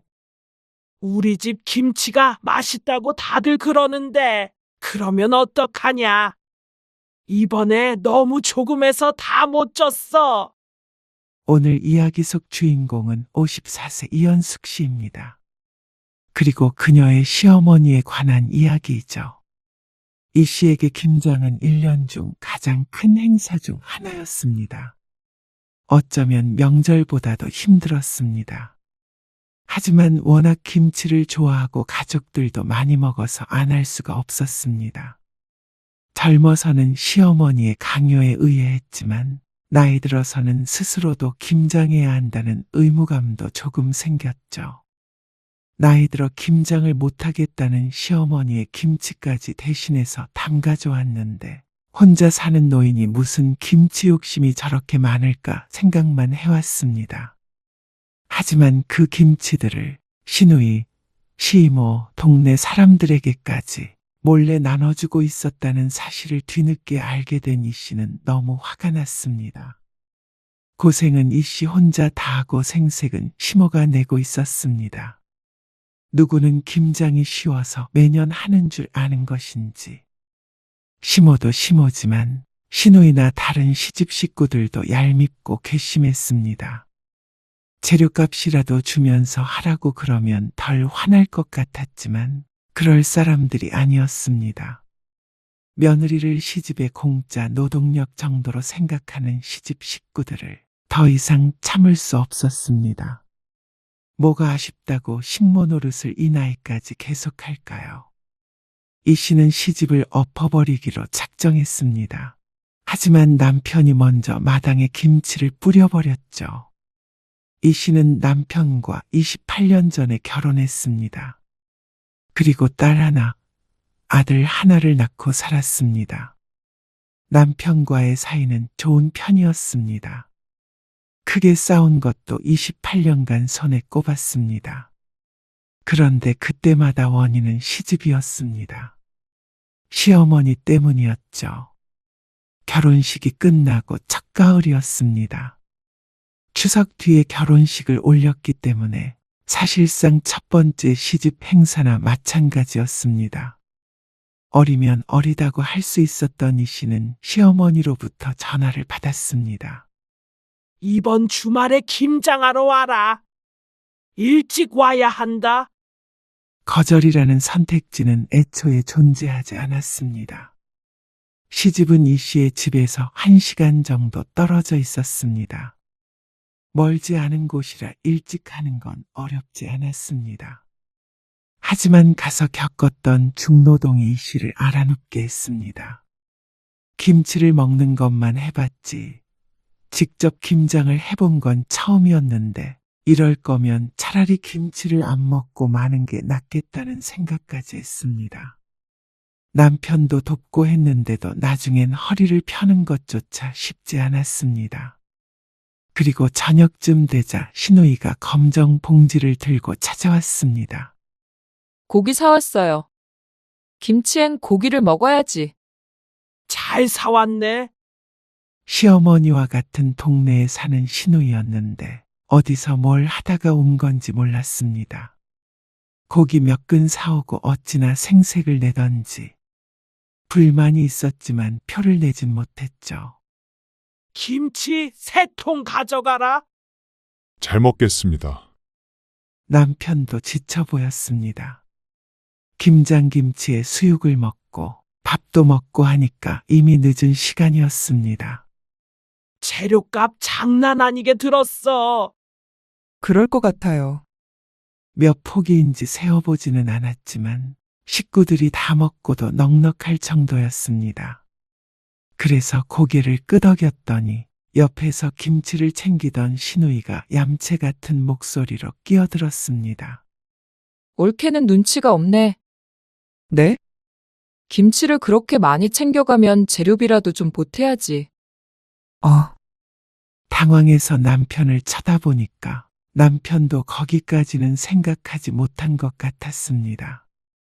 이 씨는 부랴부랴 가방을 찾았는데 도대체 얼마나 줘야 할지 알 수가 없었습니다. 지갑에는 10,000원짜리 몇 개가 있었는데 몇 장 되지 않았습니다. 이 정도로는 안 될 것 같기는 해서 고민하는데 시어머니가 말했습니다. 나중에 통장으로 넣어줘. 네. 나중에 남편에게 얼마 보내면 좋을지 상의해야겠다 싶어서 안심했습니다. 그래서 일단 김치를 3통 들고 집에 돌아왔습니다. 10만 원 정도 보내면 되지 않을까? 남편의 말에 이 씨는 눈을 크게 떴습니다. 김치 3통을 가져오는데 10만 원이라니요. 게다가 하루 종일 노동한 것도 있는데 10만 원은 과하다고 생각했습니다. 당시 김치 시세는 잘 모르긴 해도 사 먹어도 그보다는 덜 들 게 분명했죠. 그래도 종일 고생하셨는데 5만 원은 좀 그렇지 않아? 고생은 같이 했는데 그러면 형님도 그 돈 내시는 거야? 나중에 나타나서 김장을 하는 척만 하고 실컷 놀다간 시누이가 떠오를 수밖에 없었습니다. 그러자 남편이 대답했습니다. 누나는 고기 사왔으니까. 고기를 아무리 많이 사왔어도 10만 원어치가 될 리가 없었습니다. 일도 안 했고 말이죠. 억울하긴 했지만 계속해서 따지진 못했습니다. 그랬다가는 시집 식구들 험담하는 꼴밖에 되지 않을 것 같았습니다. 이번 일로 남편이랑 싸우고 싶지는 않았습니다. 그런데 다음날 남편이 시어머니와 통화한 뒤로는 오히려 남편이 화가 났습니다. 어머니가 20만 원을 보내라고 그러시네. 뭐라고? 20만 원? 그것이야말로 어처구니가 없는 금액이었습니다. 김치통 3개에 20만 원이라니. 그때 20만 원이었으면 김치에 금을 뿌려야 할 것 같았습니다. 어제 이 씨 부부가 가져온 것은 김치가 아니라 금치였습니다. 황당해서 말이 안 나왔는데 그건 남편도 마찬가지인 것 같았습니다. 재료비가 아무리 비싸봤자잖아. 가져간 사람이 여럿인데 어떻게 우리가 20만 원씩이나 내? 이상한데. 둘이 가서 일했는데 말이야. 그래도 남편도 이상하다고 생각해서 다행이었습니다. 아무 생각 없이 20만 원을 보내버렸다면 우라통이 터졌을지도 몰랐습니다. 이럴 줄 알았으면 가지 않았죠. 그러면 어떡해? 어머님이 보내라고 그러셨다면서. 10만 원만 보내자. 어제까지는 10만 원은 과하다고 생각했는데 이제는 10만 원이 적어 보였습니다. 하지만 결론적으로 말하자면 이 씨 부부는 20만 원을 보내야 했습니다. 남편이 전화를 걸었다가 욕을 한 바가지 먹었고 가져간 김치도 도로 가져오라면서 시어머니가 호통을 치자 이 씨 부부가 결국 지고 말았죠. 성질머리 같아서는 김치도 도로 갖다 주고 이제부터 김장에 안 가겠습니다. 하고 싶었지만 그러지 못한 남편도 이해는 갔습니다. 그랬다가는 이제부터 연을 끊고 살자고 하는 것이나 마찬가지였습니다. 이제 막 결혼한 신혼부부가 부모와 척을 지고 산다는 게 당시로서는 크나큰 불효였죠. 그냥 20만 원 드리자. 남편은 미안한 표정을 지었습니다. 하지만 1년 내내 먹는 김치, 좋은 재료로 맛있게 만든 걸 조금 비싸게 샀다고 생각하자 싶었습니다. 매달 나가는 돈도 아니고 그렇게 받아야 시어머니가 납득을 하겠다는데 어쩔 수 없다고 생각했죠. 그렇게 매년 시집에 가서 김장을 했고 그때마다 종일 일도 하고 상당한 돈도 내고 돌아왔습니다. 김치는 3통을 가져올 때도 있고 2통을 가져올 때도 있고 부족하면 더 가져다 먹을 때도 있었습니다. 그리고 재료값을 내는 것은 물가가 올라감에 따라 조금씩 올랐죠. 그래서 나중에는 50만 원 정도를 드리기도 했습니다. 참 못할 짓이다 싶었습니다. 사먹는 것보다 늘 많은 돈을 재료비로 냈죠. 그래도 그것까지는 용돈이라고 생각하고 드리면 그렇게 아깝지는 않았습니다. 김장 때마다 육체적으로 그리고 정신적으로 힘든 게 더 컸습니다. 시어머니는 나이가 들수록 김장에서 손을 뗐습니다. 점점 이 씨가 도맡아서 하게 되었습니다. 그러다 보니까 김장 때마다 남편과의 불화도 있었습니다. 없을 수가 없었죠. 김장 양 좀 줄이자고 하는 말을 왜 못해? 매년 다 드신다는데 어떻게 줄여? 정말 며느리가 아니라 식모가 된 것 같아. 무슨 말을 또 그렇게 하냐. 나도 많이 돕잖아. 돕는 게 아니라 차라리 그냥 각자 집에서 먹을 만큼만 하면 안 돼? 김장을 따로 하자고? 그래. 우리도 우리 먹을 것만 하면 힘들지도 않을 것 같아. 어머님 댁에서 하면 골병 들어 죽겠어. 당신도 힘들다면서. 아, 힘든데. 어머니가 명절보다 김장을 더 중요하게 생각하시는 거 당신도 알잖아. 나는 김장에 참여 안 한다고 그래. 어떻게 그러냐고 도대체. 싸우자는 소리잖아. 이 씨가 힘들어하는 걸 이해한다면서도 시어머니에게 싫은 소리는 잘하지 못하는 남편이었습니다. 평화주의자였고 좋은 게 좋은 거라는 생각이 컸습니다. 그런 성격이 좋아서 결혼했던 것이었는데 이런 성격 때문에 싸우게 될 줄은 몰랐죠.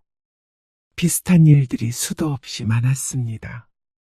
정말로 김치를 더 이상 받아가지 않겠다고 했다가 천하의 몹쓸 며느리가 되기도 했고 시어머니가 눈물바람을 하기도 했습니다. 그렇게 세월이 흘렀고 시어머니가 나이 들자 더 이상 김장은 못하겠다고 선언했습니다. 그 말을 처음 들었을 땐 마음속에서 환호했습니다. 하지만 시어머니는 그런 뜻으로 한 말이 아니었습니다. 나는 이제 더 이상 못하겠다. 힘들어서 올해부터는 너희 집에서 해. 네? 저희 집에서요? 그래? 그거 장보고 준비하고 그게 보통 일인 줄 아냐. 김치 담그다가 병들겠다. 젊어서 그렇게 내 김치 얻어다 먹었으면 이제 말년에는 시엄마한테 김치 좀 해다가 바쳐봐라. 얻어먹었다는 표현부터가 맞지 않았습니다. 언제부턴가 김장은 이 씨의 일이 되었으니 말이죠. 그런데 이 씨는 군말하지 않았습니다. 어쩌면 이 씨의 집에서 하는 게 더 나은지도 몰랐습니다. 그러면 적어도 1시간 거리를 왔다 갔다 하지 않아도 되고 재료비를 따로 들이지 않아도 되니까 말이죠. 시어머니는 처음엔 김장 때마다 참석해서 지휘를 하더니 나중에는 그것마저도 힘에 붙였는지 전화로 일정만 묻고는 말았습니다. 그리고 김장이 끝나면 시누이를 대동해서 김치를 가지러 왔죠. 아니, 어머니 아버지 두 분이서 무슨 김치를 그렇게 많이 드신다고 그래. 누나도 좀 얻어다 먹고 그러니까 그렇겠지. 그래도 너무 많은 거잖아. 어머님 몫으로만 몇 포기야? 작년에 시어머니가 우겨서 김장을 100포기를 했습니다. 시어머니는 참석하지도 않았고 오로지 이 씨 부부 둘이서 해냈습니다. 그래도 옆에서 잔소리하고 타박하는 사람이 없어서 마음은 편했지만 알아놓는 건 똑같았습니다. 이 씨도 김장김치를 많이 먹는 편이었습니다. 남편도 김치를 워낙 좋아해서 김치찜, 김치찌개 같은 요리도 자주 해먹었고 생김치도 무척 좋아했죠. 그런데도 많이 먹어봤자 1년에 3, 4통 정도 먹을까요? 자취하는 아들, 딸도 한 통을 반으로 나눠줬는데도 시어머니가 챙기는 만큼은 아니었습니다. 그것도 많다고 생각했는데 매년 김치가 남았다는 소리가 없는 걸 보니까 어떻게든 드시긴 하는 것 같았습니다. 그런데 며칠 전에 전화가 온 것이었습니다. 한 20포기 정도는 더 해야 할 것 같은데. 네? 어머님, 지금도 너무 많아요. 많기는 뭐가 많어. 하는 김에 조금 더 하면 되지. 서너 포기 더하란 말처럼 가볍게 얘기하는 시어머니. 하지만 여기서 양을 더 늘리면 정말 알아놓을지도 몰랐습니다. 식구가 도대체 몇이나 된다고 자꾸만 김치 욕심을 내는지 몰랐습니다. 시누이가 조금 챙겨가 봤자 노인 둘이 다 먹지도 못할 것 같았죠. 하지만 시어머니는 막무가내였습니다. 내가 먹는다는데 왜 네가 못 먹는다고 난리냐? 강짜를 부리기 시작하면 답이 없었습니다. 시어머니는 김치를 맡겨놓은 듯이 말했습니다. 내가 김장해서 줄 때는 몇 포기를 해도 말이 없더니 네가 하려니까 힘드냐? 그게 아니고요. 20포기는 더 해야 해. 알아서 다 먹을 테니까 쓸데없는 걱정은 하지 말어. 그리고 배추 절여진 거 살 생각은 추워도 말어라. 지난해에 절여진 걸 사서 하자고 했다가 얼마나 혼쭐이 났는지 몰랐습니다. 그 얘기를 또 꺼내면서 신신당부를 했습니다. 전화를 끊었는데 옆에서 듣고 있던 남편도 한숨을 쉬었습니다. 어머니 아버지는 참 아무튼 옛날 분들이라 그래. 김치에 대해서 유별난 그런 게 있잖아. 유별난 것이야 알겠지만 왜 며느리를 잡는지 이해가 가지 않았습니다. 그래도 당신이 한 김치가 맛은 있잖아. 어머니보다 나아. 그래서 어머니가 당신 김치 맛 가지고는 절대 뭐라고 안 하시는 거 알지? 이 씨의 기분을 풀려고 하는 소리였지만 그런다고 김장이 행복해지는 것은 아니었습니다. 차라리 음식 솜씨라도 없으면 모르겠는데 이 씨는 김치를 시어머니에게 배우긴 했지만 지금 이 씨 혼자 김장하는 게 훨씬 맛있긴 했습니다. 주변에서 맛본 사람들마다 서로 사가겠다고 할 정도였습니다. 하지만 그럴 거면 김장 공장을 차리지 힘들게 남 먹을 것까지 하고 싶지는 않아서 판 적은 없었죠. 이 씨는 김장을 앞두고 새로 배추를 20포기나 다시 사야 했습니다. 배춧값이 비싸서 그것만 해도 지출이 컸는데 이러다가는 김장으로 생활비가 거덜날 것 같았습니다. 이 씨도 김치를 좋아해서 시어머니가 시키지 않아도 김장을 할 테지만 아마 시어머니가 돌아가신다면 지금 하는 것에 반의 반도 안 할 것 같았습니다. 한창 김장을 하고 있는데 시어머니에게서 전화가 왔습니다. 작년 김치는 젓갈이 너무 조금 들어갔더라고. 조금 더 넣어. 그리고 김치소를 좀 듬뿍 해. 아끼지 말고. 네. 어머님, 아이고, 내가 다리만 괜찮아도 가보는 건데. 시어머니가 온다고 도움이 되지 않았습니다. 오히려 여기에 스트레스까지 더해지니 안 오는 편이 이 씨에게는 나았습니다. 김치통 넉넉하게 있지? 지난주에 남편이 내려가서 잔뜩 가지고 왔습니다. 덕분에 작은 방엔 김치통이 한가득이었죠. 네. 넉넉히 있어요. 배추 잘 절여야 해. 안 그러면 물 나오고 맛도 없고 다 망치는 거야. 네. 잘 알게요. 내일 용선이가 김치 가지러 갈 거야. 이재희 씨도 김장의 도사가 되었습니다. 그런데도 못 믿어온 것인지 아니면 이렇게라도 참여를 하고 싶은 것인지 시어머니는 한참을 전화로 지시하고는 끊었습니다. 그런데 그렇게 전화로 끝났으면 다행이었지만 저녁이 되자 갑작스럽게 초인종 소리가 들렸습니다. 누구 올 사람 있어? 아니, 없는데. 애들인가? 혹시나 아들이나 딸이 왔을까 싶어서 남편이 문을 열어보았더니 시어머니와 시누이가 서 있었습니다. 내가 뭐 사왔게? 검정 봉지를 손에 든 시누이. 수육용 고기를 1kg 사왔다면서 해맑게 웃었습니다. 김장이 다 끝나갈 때쯤에 온 속내가 훤하게 보였습니다. 얄밉지만 어쩌겠나 싶었습니다. 귀찮아서 수육은 안 하려고 고기를 안 샀는데 이왕 이렇게 된 거 다 같이 먹자 했죠. 그런데 고기를 올렸으면 한참 기다려야 하는데 배추에 속을 넣고 있는 게 안 보이는 것인지 시어머니도 시누이도 거들 생각도 안 했습니다. 곧 80이 되는 시어머니는 당연히 그렇다 쳐도 사지 멀쩡한 시누이는 앉아서 구경하다가 속을 집어먹고 완성된 김치를 손으로 계속 뜯어먹으면서 훈수를 뒀습니다. 거기는 하얀데 어디요? 거기 안쪽에 싹 들어가지고 넣어야지. 나중에 싱겁다고. 작년에도 그런 거 몇 개 있던데 그거는 올케가 한 거구나. 남편이 한 게 뻔했지만 아무 말 않고 묵묵히 계속 일을 하고 있었습니다. 나는 이래서 김장이 좋아. 너무 정겹잖아.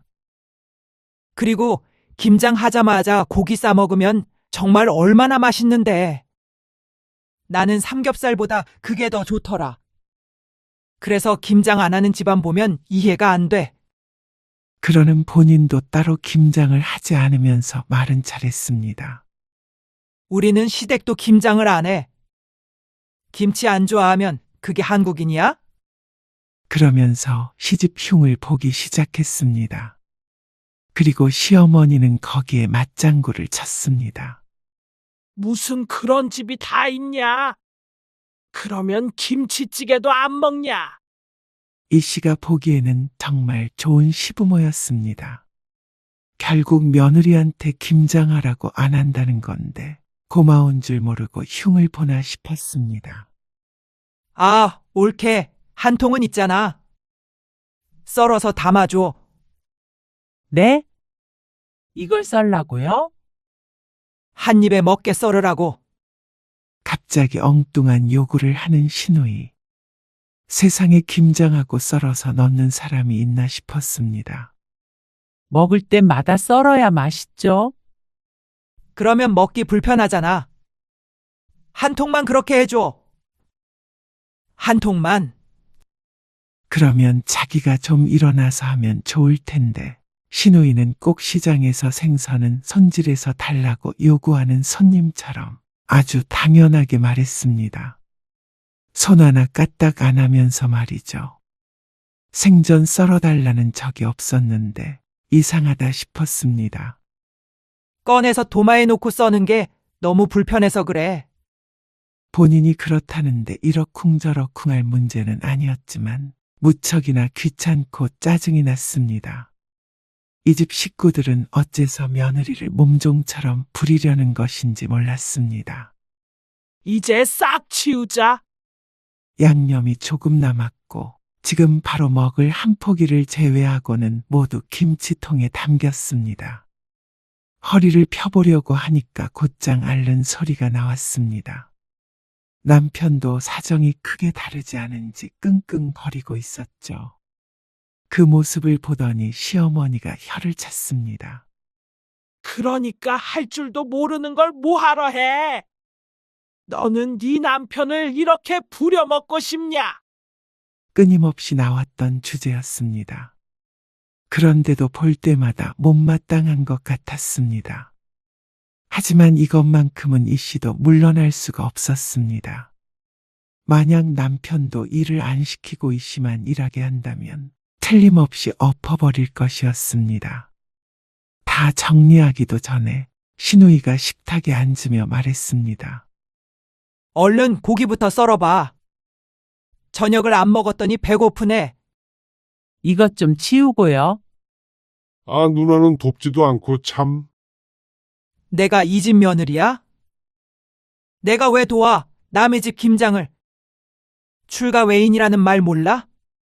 본인은 웃긴지 깔깔거리는데 이 씨는 하나도 웃기지 않았습니다. 출가 외인이 왜 남의 집 김장에 와서 고기를 먹는 건지 이해가 안 됐죠. 애미야, 밥 좀 차려라. 대충 치우고 와. 먹고 치우면 되지. 그 와중에 밥 차리라고 성화인 시어머니와 시누이. 누가 더 밉나 대결이라도 하는 것 같았습니다. 이래서 이 씨가 차라리 혼자서 김장하는 게 편하다는 것이었습니다. 오늘 시어머니가 못 온다고 그래서 다행이라고 생각했는데 결국 결말이 똑같았습니다. 시어머니가 돌아간 뒤 이 씨는 남편과 가벼운 말다툼을 했습니다. 연례 행사나 마찬가지였습니다. 차라리 다음날 김치만 가지러 오시라고 그래. 아, 어떻게 그러냐? 수십 년간 남편이 반복한 말이었습니다. 어머니한테 어떻게 그러냐. 그러는 어떻게 아내한테 이럴 수 있는지 몰랐습니다. 도대체 김장을 거진 100포기를 시키는 게 어디 있어? 식구가 여럿이라서 다 같이 김장하는 것도 아니고 나한테만 하라고 그러시는 거잖아. 나도 같이 하잖아. 억지로 그러는 거고 그것도 못마땅해 하시잖아. 나도 이제 할머니 돼도 이상하지 않을 나이야. 허리도 아프고 무릎도 아프고 무갈다가 손목 나가게 생겼어. 그런데 밥 차려라, 고기 삶아라, 김치는 이렇게 해라, 저렇게 해라. 당신이 가만히 있으니까 더 그러시는 거잖아. 나라고 좋아서 듣고 있어. 그러면 그게 노인네 낙이라는데 어떡해? 이래서 늘 싸우는 것이었습니다. 효자 남편은 나이 든 어머니 충격이라도 받을까봐 할 말도 제대로 못했죠. 그나마 김장을 적극적으로 도와서 여태 참고 했던 것이지 남편이 예뻐서가 아니었습니다. 김장은 지긋지긋했습니다. 온 나라가 김장 때문에 떠들썩한데 솔직히 이 씨는 김치는 사 먹어도 그만이었습니다. 물론 김장김치를 좋아하기는 했지만 이 정도의 대가를 치러야 한다면 맛은 어느 정도 포기해도 될 것 같았습니다. 그리고 왜 아무도 재료값을 안 주는 거야? 재료값. 우리 마지막에 재료값 얼마 냈는지 기억 안 나? 김장은 10년 전에 가져왔는데 당시에 고춧가루가 비싸다면서 50만 원을 내놓으라고 했던 시어머니. 적어도 시누이도 어느 정도는 내고 있는 줄 알았는데 그게 아니었습니다. 시어머니도 이 씨가 아무 말도 안 하니까 김장비에 보태라고 10원 한 장도 주는 법이 없었습니다. 시누이는 또 고기 사왔으니까 퉁지자는 시기였습니다. 예전과는 또 달라서 100포기를 담그려면 그 비용도 어마어마했습니다. 그런데 돈 많이 들지 않았냐 하는 인사치레조차 하지 않았습니다. 수고했다는 말 한마디도 말이죠. 이러니까 이 씨도 부하가 날 수밖에 없었죠. 그런데 정말 기가 막힌 일은 이듬해, 그러니까 작년에 일어났습니다. 이 씨는 추석이 지나고 한 달쯤 돼서 수술을 했습니다. 자궁근종을 제거하는 수술이었는데 그 때문에 5일 동안 입원해 있었습니다.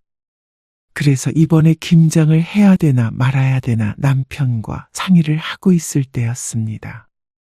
지난해 김치는 다 먹었지만 그래도 건강을 생각해서는 올해는 건너뛰자고 남편과 이야기를 하고 있었죠.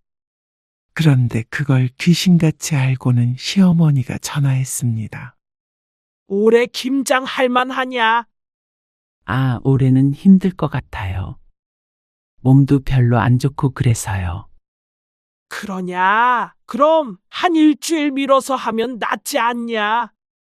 아, 애들 아빠가 올해는 건너뛰자고 하네요. 뭐? 걱정하는 듯이 말을 하던 시어머니는 김장을 건너뛴다는 소리에 펄쩍 뛰었습니다. 세상에 김장을 안 하고 지나가는 법이 어디 있어? 시어머니는 극단적으로 표현하자면 차례는 안 지내도 김장은 무조건 해야 하는 사람이었습니다. 그러면 1년 동안 김치는 어떻게 하자는 거야? 맨 밥만 먹냐? 어떻게 김장 한 번 안 했다고 맨밥만 먹는다는 것인지, 수술한 지 얼마 안 된 며느리보다 본인 밥상이 걱정인 모양이었습니다. 남편이 전화를 바꿔서 설득해도 소용이 없었습니다. 올해는 한 150포기 하려고 했는데 무슨 말을 하는 거야? 상식적이지 못한 말에 기가 차서 헛웃음만 나왔습니다. 김치를 내다 팔려는 것도 아니고 왜 김장 양을 해마다 늘리지 못해서 안달인지 몰랐습니다. 그렇게 어떻게 해요? 집사람 몸도 안 좋은데 그 많은 김치 다 담그다가는 쓰러져요. 남편조차 이 씨의 편을 들었죠. 그러니까 시어머니는 더 난리가 났습니다. 그럼 누가 해? 내가 하리? 며느리가 돼가지고 여든먹은 시엄마가 허리 굽히고 김장하는 꼴을 봐야 된다고 그래? 어머니, 이번만 좀 안 하면 어떻게 돼요? 한국 사람이 김치 없이 어떻게 사냐? 아니, 어머니는 도대체 식구가 많지도 않은데 무슨 김치를 그렇게 많이 담그자는 거예요? 그 부분은 도저히 이해가 안 됐습니다. 그래봤자 시아버지와 시누이밖에 더 있나 싶었습니다. 그럼 150포기는 아니더라도 작년처럼은 해. 쉬엄쉬엄 하면 되잖냐? 쉬엄쉬엄 130포기를 담그라는 말이 과연 말이 되는 소린지, 그것도 환자한테 막무가내로 김치를 만들어내라는 신보가 대단했습니다. 그러다가 애엄마 잘못되면 책임지실 거예요? 며느리한테 김치 몇 통 얻어먹으려다가 내가 아들한테 이런 소리나 들어야겠냐? 그러자 남편이 말실수했다는 듯이 잠시 한숨을 쉬었습니다. 그러고선 이 씨를 쳐다보는데 그렇게 보면 어떻게 하라는 것인지 몰랐습니다. 수화기 너머에서는 거의 흐느끼는 소리가 들렸습니다. 며느리라고는 하나 있는데 이런 말도 들렸고 서러워서 못 살겠다는 말까지 들리는 것 같았습니다. 이 씨는 가슴이 울컥 뜨거워졌습니다. 도대체 며느리를 언제까지 갈아댈 것인지 궁금했습니다. 이제 이 씨의 나이도 결코 적지 않았습니다. 그러면 한칠 80포기만 해라. 그러자 남편이 한숨을 쉬면서 대답했습니다. 그것도 많아요. 30포기만 할게요. 내년에는 조금만 드세요. 그래? 알았어. 평소에 하던 김장 양보다 훨씬 적었지만 시어머니는 그러자 했습니다. 전화를 끊고 남편이 말했습니다. 내가 할 테니까 당신이 옆에서 말만 해줘. 남편으로서는 현실적인 타협을 한 것 같았지만 그래도 속이 상했습니다. 시누이도 있고 그런데 어째서 며느리만 모든 집안일을 도맡아 해야 하는 것인지 몰랐습니다. 남편이 하겠다고는 했지만 그런다고 속상한 마음이 사라지는 건 아니었습니다. 시어머니는 며느리가 아픈 줄 알면서도 시킨 것이기 때문이었죠. 그래도 남편이 어떻게든 해서 주기만 하면 시어머니 하소연은 안 들어도 되겠구나 싶어서 이 씨는 그냥 그러라고 했습니다. 남편이 자기가 하겠다는데 그것도 싫다고 하면 그건 이 씨의 신보가 안 좋은 것일지도 몰랐습니다. 그런데 참 쉽지가 않았습니다. 여보, 비켜봐. 나도 할게. 아니, 앉아 있으라니까. 당신 힘들잖아. 괜찮아? 양 얼마 안 되니까 같이 얼른 끝내자. 평소 하던 것에 비하면 별거 아니었습니다. 30포기보다는 더 됐지만 그래도 수월했습니다. 매년 이 정도만 하면 바랄 것이 없었습니다. 혹시나 시어머니나 시누이가 올까봐 어디 놀러 간다고 했던 날짜를 기억해서 딱 그날에 맞춰서 했습니다. 시누이가 고기라도 사온다면 그것만큼 피곤한 일이 없었습니다. 어머님이 가지러 오신대? 내일 오전에 누나랑 들른대. 내일 오전에? 우리 없잖아. 말했더니 꺼내두면 가지고 간다고 그러시네. 평소보다는 수월했어도 노동은 노동이었습니다. 이 씨는 김장이 끝난 후에 푹 퍼져 있었습니다. 고기고 뭐고 입맛도 없었습니다. 다음날 이 씨는 남편과 함께 외출했습니다. 오전에 아들, 딸들을 만나서 시간을 보내다 점심을 먹고 헤어졌습니다. 그리고 집에 와서 귀신에 홀린 것 같은 기분을 느껴야 했습니다. 어머님 왔다 가신 거 맞지? 남편은 말이 없었습니다. 어제 김장한 것을 통에 담으니까 11통이었습니다.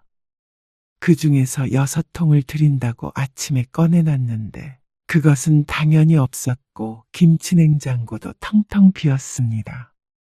이 씨 부부가 먹던 묵은지 반 통만 남아있었죠. 아니, 지금 김치통 11개를 다 가져가신 거야? 오전에 비밀번호를 물어보기에 일러주었는데 잘 가져가겠다 어쩌겠다 하는 말도 없었습니다. 어련히 꺼내져 있는 6통을 가져갔겠거니 싶었는데 그게 아니었죠. 허탈하고 황당한 감정이 앞섰습니다. 살다 김치를 도둑 맞는 것은 처음이었습니다. 어떻게 이런 일이 다 있나 실소가 나왔습니다. 너무 어이가 없으면 웃음이 나는데 지금이 딱 그때였습니다. 남편도 충격을 받은 모양이었습니다. 어제 저녁 늦게까지 김장하고 치우느라 고생을 많이 했는데 그걸 전부 홀랑 가져가 버릴 줄은 남편도 상상도 못했겠죠. 열받아서 안 되겠는지 시어머니에게 전화를 걸었지만 받지 않았습니다. 이 씨 부부는 차를 타고 시어머니의 집에 찾아가려고 마음먹었습니다. 바보처럼 그냥 있을 수는 없었죠. 차 타고 1시간을 가더라도 가서 도로 가져오자 싶었습니다. 그런데 시어머니의 집에 도착하자 더욱 황당해졌습니다. 시어머니의 집에는 김치통이 3개뿐이었습니다. 진짜 너무하신 거 아니에요? 아픈 며느리 닭달해서 김장하게 하셔놓고 어떻게 그걸 몽땅 가져가 버리세요? 그러면 원래 먹는 양이 있는데 절반만 가져가라는 거야? 너희는 맨날 사 먹네 어쩌네 했잖아. 그러면 너희는 내년에 사서 먹으면 될 거 아니야. 너무나도 뻔뻔한 시어머니의 말에 화가 치밀어 올랐습니다. 6통만 가져가라고 할 때는 알았다고 그러더니 사람이 없는 틈을 타서 도둑질을 하다니 남에게 말해도 안 믿을 이야기였습니다. 5통은 다시 주세요. 남편이 굳은 얼굴로 말했습니다. 남편도 시어머니의 행동에 열이 받는 모양이었습니다. 그런데 시어머니는 모르쇠로 일관했습니다. 나한테 없어. 나는 몰라. 아니, 그게 말이 돼요? 나한테 없다니까 그러네. 어머니가 가져가셨는데 어떻게 몰라요? 아, 다 나눠줬어. 뭐라고요? 시어머니는 황당한 말을 했습니다. 2통을 빼고는 전부 나눠줬다는 얘기였습니다. 그러면 9통이 다른 사람에게 있다는 소리였죠. 형님한테 주셨어요? 시누이도 매년 김장한 것을 챙겼기에 그건 그러려니 했습니다. 하지만 9통은 많았습니다. 시누이네는 식구도 없는데 말이죠. 용선이 6통 주고, 1통은 춘자 주고, 또 1통은 건너집 주고, 또 1통은 작은 집 갖다 줬지. 황당했습니다. 참 골고루도 나눠졌다 싶었습니다. 시모의 이웃에 작은 집까지. 그러면서 원래는 누구도 주고 누구도 줘야 했는데 못 줬다고 한탄했습니다. 여태 그러면 어머니 안 드시고 그렇게 여기저기 나눠주신 거예요. 이상하다는 생각은 했습니다. 아무리 김치를 좋아한다고 해도 남다르다고 생각했습니다. 어떻게 얼마나 먹는지는 확인할 길이 없기에 당연히 시어머니가 먹고 있다고 생각했습니다. 하지만 11통 중에서 3통만 있는 걸 보면 그동안에도 시어머니는 그렇게 많이 필요한 것도 아닌 것 같았습니다. 우리 집 김치가 맛있다고 다들 그러는데, 그러면 어떡하냐? 이번에 너무 조금해서 다 못 줬어. 아니, 재료비도 그렇게 많이 받아가 놓고는 그걸 다 딴 사람을 줬다고요? 원래 그렇게 다 나눠 먹는 거야. 왜 며느리 부려서 어머니가 남한테 생색을 내신 건데요? 남편이 따지자 시어머니도 울컥했습니다. 부리긴 뭘 부려. 그리고 누나는 뭘 그렇게 많이 가져간 건데요? 시누이가 가져간 김치의 비율이 압도적이었습니다. 그거는 형님도 어디 나눠줘야 한대요? 재현이네 있잖냐. 거기 며느리도 우리 집 김치만 먹는 데잖아. 그리고 그 사돈네도 말이야. 기가 막힐 노릇이었습니다. 그러니까 시누이의 며느리도 그 김치를 갖다가 먹었고 시누이의 사돈까지 여태 김치를 나눠줬다는 말이었습니다. 지난번에 김치를 작게 잘라달라더니 아마 그 며느리가 먹기 불편하다고 했는지 어쨌는지 또 모를 일이었습니다. 그러니까 비상식적으로 많은 양의 김장을 한 것이 이해가 갔습니다. 아마 이번에도 김장을 많이 했다면 그 사람들이 더 많이 가져갔거나 더 많은 사람들이 가져다가 먹었겠죠. 그동안 고생했던 일들이 주마등처럼 스쳐 지나갔습니다. 6통 가지고 누구 코에 붙이냐. 먹는 사람들이 몇인데. 그래서 다 가져왔지. 그걸 왜 다 제가 담갔는데요? 이 씨도 화를 내지 않을 수가 없었습니다. 너무 억울했습니다. 어느 정도 주변 사람들과 나누는 것은 이 씨도 이해를 했습니다. 김장 때는 다들 그랬으니까 말이죠. 그런데 이건 너무했습니다. 정작 시어머니가 먹는 양은 얼마 되지도 않았던 것이었죠. 이 씨는 더 이상 참을 수 없었습니다. 그런데 김치를 도로 가져오려던 생각은 지금 바뀌었습니다.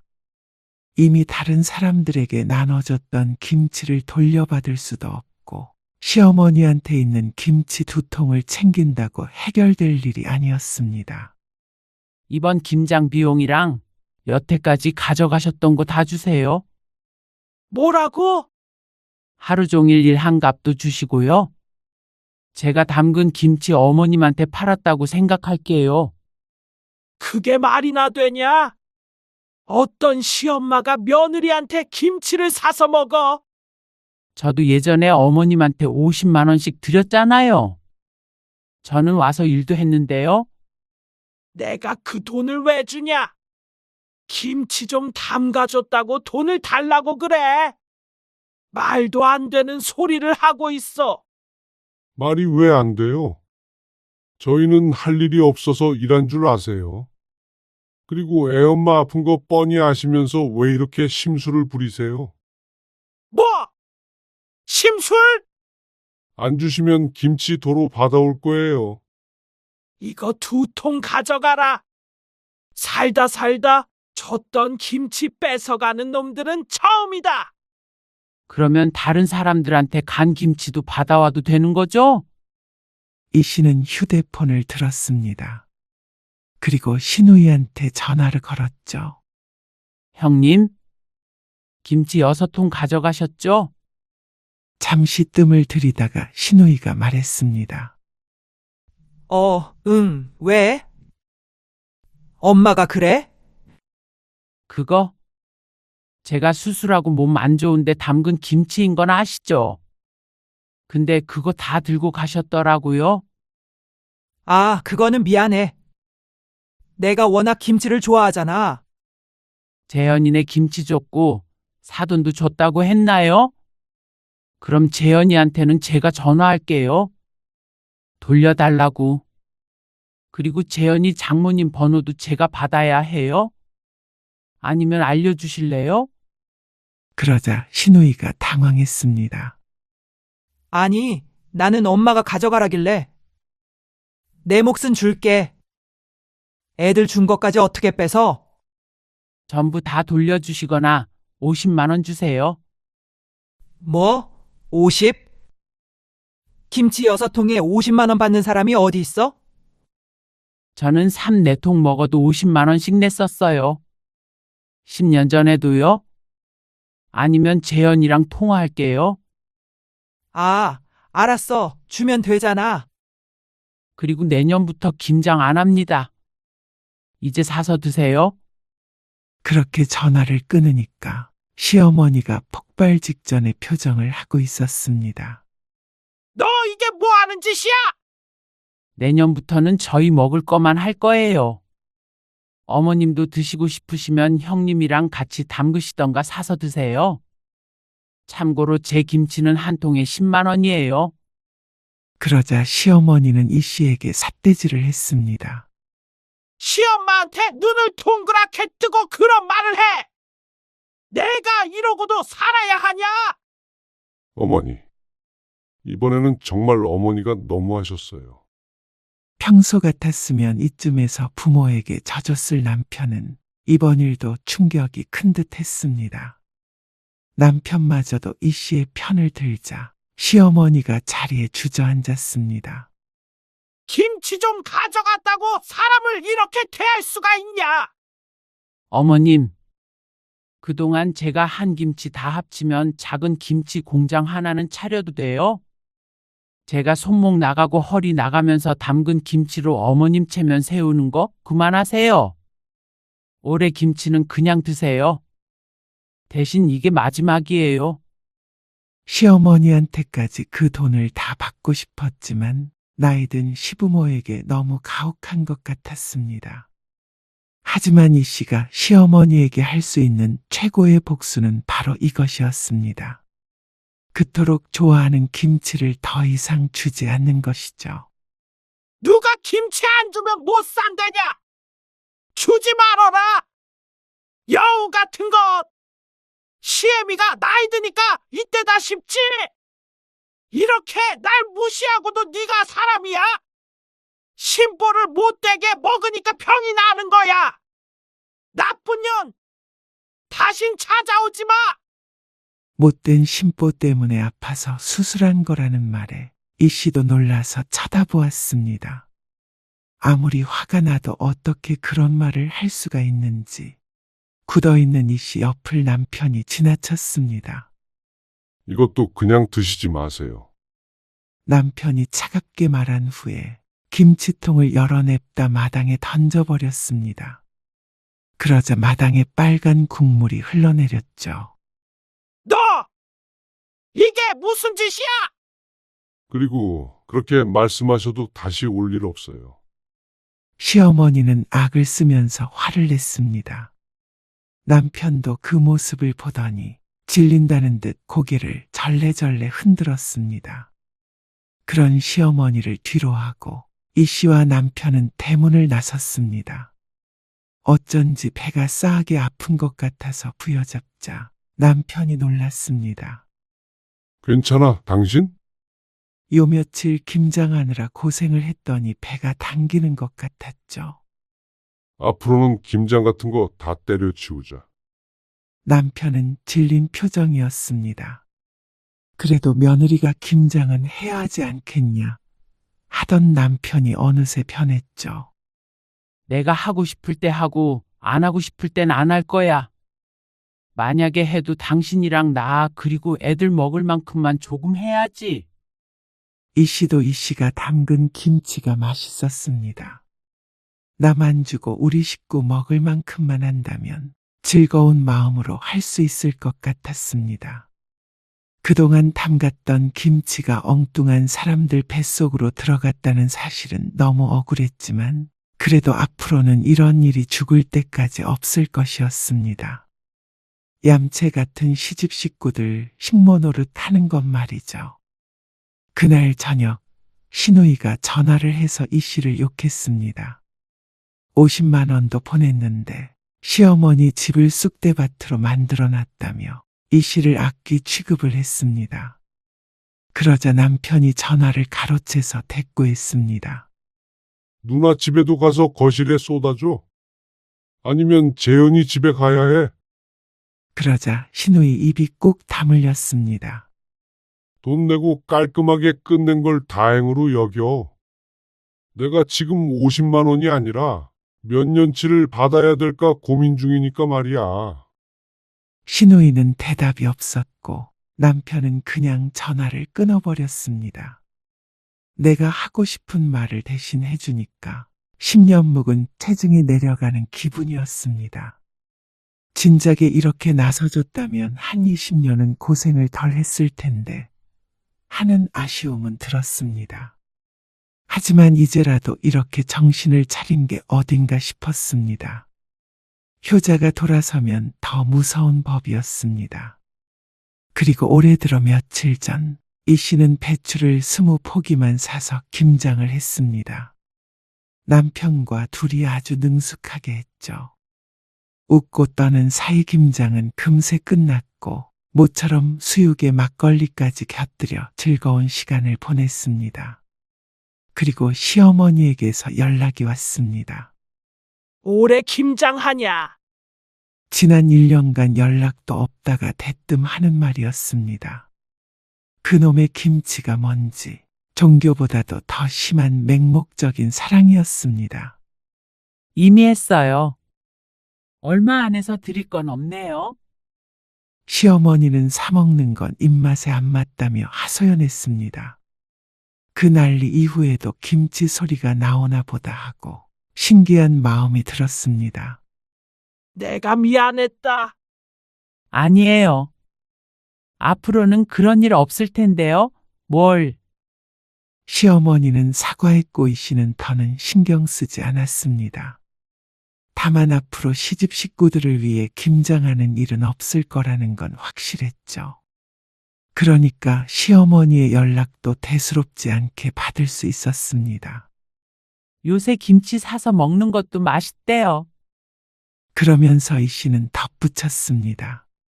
저는 제 김치가 맛있긴 하지만요.